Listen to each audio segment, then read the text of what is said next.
L'École supérieure d'administration, d'économie, de journalisme et des métiers de l'audiovisuel ESAE offre de nouveaux challenges pour l'année universitaire 2023-2024. Étudiantes et étudiants, parents d'élèves nouveaux bacheliers, ESAE, c'est la garantie d'une formation de qualité à des conditions très avantageuses. À Gbedjromede, à Papa, à Boumekalavi et Parakou, inscrivez-vous en administration générale, administration du travail et de la sécurité sociale, trésor et finances publiques, impôts, diplomatie et relations internationales, journalisme et métiers de l'audiovisuel, gestion des marchés publics, planification et développement local, sciences économiques, sciences juridiques et toutes les filières des sciences de gestion. ESAE vous offre des bourses, demi-bourses et de réductions pour les premières inscriptions dans toutes ces filières. Waouh! En licence 1, 2 et 3 et en master, bénéficiez jusqu'à 50% de réduction sur tous nos sites. N'est-ce pas génial? Infoline. ESAE Gbedjromede, 3e rue à droite en quittant le carrefour Le Jador pour la BIBE Jéricho ou au plus 229 90 93 65 21 98 98 14 00 à Kpakpa au plus 229 52 88 33 33 à Boumekalavi au plus 229 52 88 44 44 Parakou au plus 229 52 46 12 12.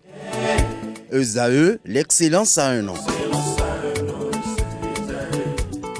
Mesdames et messieurs, bonjour et bienvenue sur Free Sport. La Coupe d'Afrique des Nations de football Côte d'Ivoire 2023 a achevé sa deuxième journée. Pour les derniers résultats, le Cap-Vert a battu le Mozambique 3-0. Le champion en titre sénégalais a terrassé les Camerounais 3-1.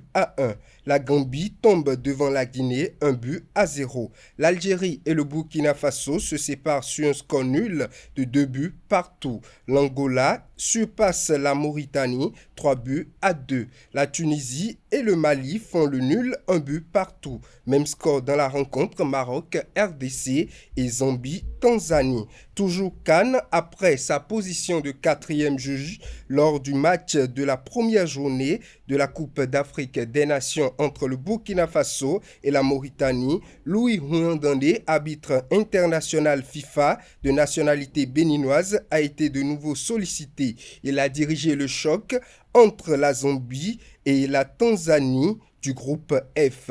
L'un de ses assistants pendant cette rencontre était son compatriote Eric Aïmanvo. Pour le programme des matchs de la 3e et dernière journée de la phase de poule qui démarre ce lundi, le Nigeria affronte la Guinée-Bissau. Dans les mêmes instants, la Côte d'Ivoire sera aux prises avec la Guinée équatoriale. Plus tard dans la soirée, le Ghana va tenter d'engranger des points face au Mozambique. Le Cap-Vert sera face à l'Égypte. Et déjà pour le compte de cette Coupe d'Afrique des Nations, 2 pays sont déjà qualifiés pour les 8e de finale. Il s'agit du Cap-Vert et du Sénégal. Toujours dans le même registre, consultant pour la RTI, une chaîne ivoirienne, dans le cadre de la Coupe d'Afrique des Nations Côte d'Ivoire 2023, le sélectionneur des Guépards du Bénin, Gernot Rohr, a fait le point de cette 34e édition de la CAN qui se déroule en Côte d'Ivoire. Favori pour remporter la CAN 2023,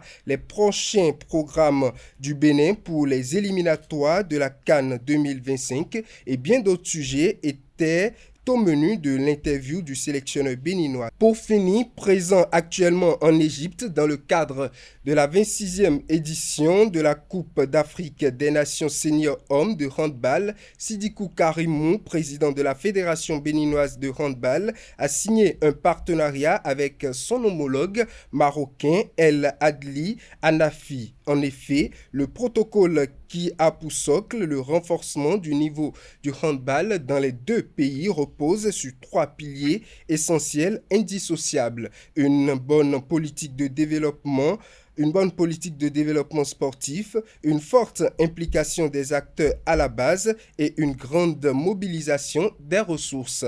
Les 2 parties s'engagent à unir leurs efforts de coopération dans les domaines d'action suivants jugés prioritaires mais non limitatifs: la formation des cadres techniques, administratifs et des joueurs, les échanges d'expériences, l'arbitrage et les équipements divers. Mesdames et messieurs, c'est tout pour Free Sport.